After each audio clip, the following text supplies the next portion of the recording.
আম্মু বিরিয়ানি বানাই দাও না। বিরিয়ানি খাবে? ঠিক আছে, আমি চালগুলো ভিজিয়ে দিই তাহলে। আচ্ছা, চালগুলো ভিজিয়ে দিলাম। এবার একটা হাঁড়িতে গরম জল বসিয়ে দিলাম। এবার কিছু গোটা মশলা, তেজপাতা আর সামান্য তেল দিয়ে চালগুলো দিয়ে দিলাম। চালগুলো 80% সিদ্ধ করে নেব, ঠিক আছে? এবার দেখো আমার ভাতগুলো হয়ে গেছে। এবার মাংসটা তো ম্যারিনেট করতে হবে, তাই না?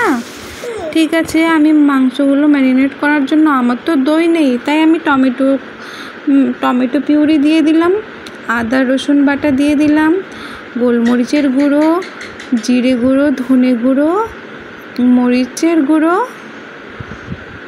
গরম মশলা আর বিরিয়ানির মশলা দিয়ে, লবণ দিয়ে, হলুদ দিয়ে ভালোভাবে ম্যারিনেট করে নেব। আচ্ছা, ম্যারিনেট করে মিনিমাম 10 মিনিট রাখতে হবে।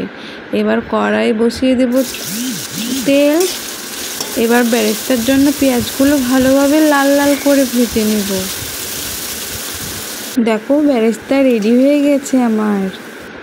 আমি আগে থেকে আলুগুলো হলুদ দিয়ে মেখে রেখেছি। এবার আলুগুলো ভেজে নেব সেই তেলেই। আমি লাল লাল করে আলু ভাজবা? হ্যাঁ, লাল লাল করেই ভাজতে হবে। দেখো লাল লাল করে ভেজে নিয়েছি। এবার তুলে রেখে দেব। এবার সেই তেলেই আবার ম্যারিনেট করা মাংসটাকে কষিয়ে নেব ভালোভাবে। ঠিক আছে, ভালোভাবে কষিয়ে নাও। হ্যাঁ, ঠিক আছে। ও, বেরেস্তা দিতে ভুলে গেছিলাম, একটু সামান্য বেরেস্তা দিয়ে দিলাম।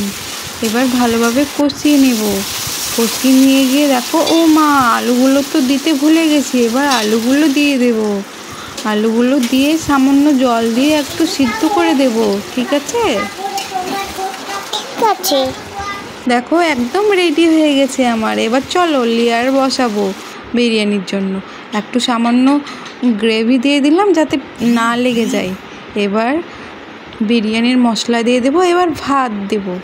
ভাতগুলো দেখো দিয়ে দিলাম। এবার এখানে কিছু মাংস দিয়ে দেবো আর আলু দিয়ে দেবো। আচ্ছা,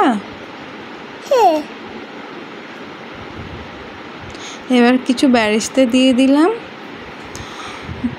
বিরিয়ানির মশলা দিয়ে দিলাম আর সামান্য ঘি দিয়ে দিলাম। আবার সেই লেয়ারের মতো ভাত সাজিয়ে নেব।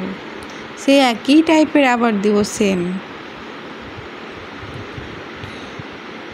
তোমার বিরিয়ানি খেতে ভালো লাগে আম্মু?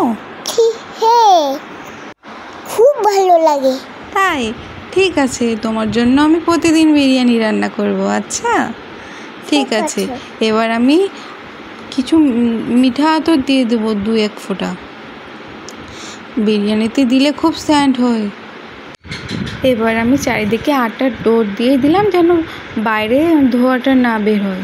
চেপে দেবো। এবার গ্যাসের ফ্লেমে, লো ফ্লেমে চাপিয়ে দেবো মিনিমাম 20 মিনিটের মতো। 20 মিনিট পর দেখো একদম বিরিয়ানি তৈরি হয়ে গেছে। ওয়াও, খুব সুন্দর হয়েছে। তাই? খেতে কেমন লাগলো? ভালো, দারুণ।